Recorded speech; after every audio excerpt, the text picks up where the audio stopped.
Hello friends, പുതിയൊരു വീഡിയോയിലേക്ക് സ്വാഗതം. നമ്മളൊരു സ്നാക്സാണ് ഇന്ന് ഉണ്ടാക്കാൻ പോകുന്നത്. വൈകുന്നേരമൊക്കെ ചായയുടെ ഒപ്പം കഴിക്കാൻ പറ്റുന്ന നല്ലൊരു സ്നാക്സാണ്. കോളിഫ്ലവർ കൊണ്ടാണ് നമ്മളിത് ഉണ്ടാക്കിയിരിക്കുന്നത്. എങ്ങനെ ഉണ്ടാക്കുന്നതെന്ന് നോക്കാം കേട്ടോ. ആദ്യം തന്നെ നമ്മൾ കോളിഫ്ലവർ നന്നായിട്ട് 2-3 വെള്ളത്തിൽ വിനാഗിരി, ഉപ്പ്, മഞ്ഞൾപ്പൊടിയൊക്കെ ഇട്ട് നന്നായിട്ട് കഴുകി എടുത്ത് വെച്ചിരിക്കുകയാണ്.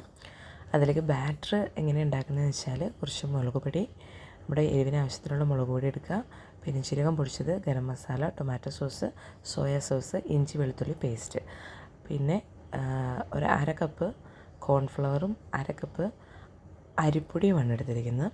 ഇനി ഇതെല്ലാം കൂടി നമ്മൾ നന്നായിട്ട് മിക്സ് ചെയ്യുകയാണ്. അതിൻ്റെ ബാറ്ററാണ് നമ്മൾ റെഡിയാക്കാൻ പോകുന്നത്. നമ്മൾ കോളിഫ്ലവർ റെഡിയാക്കാൻ വേണ്ടിയിട്ടുള്ള ബാറ്ററാണ്.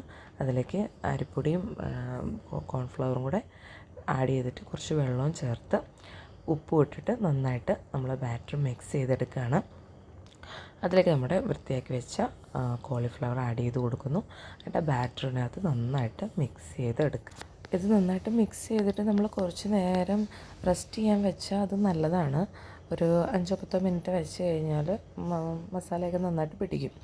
അങ്ങനെ വേണമെങ്കിൽ വെക്കാം, അല്ലെങ്കിൽ കുഴപ്പമില്ല.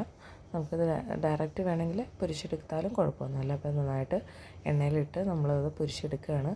കുറച്ച് നേരം കഴിഞ്ഞ് തിരിച്ച് മറിച്ചിട്ട് കൊടുത്ത് നന്നായിട്ട് ഫ്രൈ ചെയ്തെടുക്കുക. അപ്പോൾ നമ്മുടെ കോളിഫ്ലവർ റെഡി ആയിട്ടുണ്ട്. നമ്മളിനി അത് വേറൊരു പാത്രത്തിലേക്ക് നമുക്ക് മാറ്റാം. ഇതെല്ലാവരും ട്രൈ ചെയ്ത് നോക്കണം. കാരണം വൈകുന്നേര സമയങ്ങളിലൊക്കെ നമുക്ക് പെട്ടെന്ന് ചായയുടെ ഒപ്പം ഉണ്ടാക്കാൻ പറ്റുന്ന ഒരു ഈസി റെസിപ്പിയാണിത്. കോളിഫ്ലവറൊക്കെ എപ്പോഴേലും വീട്ടിൽ മേടിക്കുമ്പോൾ മസ്റ്റായിട്ട് ട്രൈ ചെയ്യുക. കുട്ടികളൊക്കെ ഉള്ളവർക്ക് നിർബന്ധമായിട്ടും ഉണ്ടാക്കി കൊടുക്കുക. നല്ലൊരു റെസിപ്പിയാണ്. എല്ലാവരും ട്രൈ ചെയ്യുക.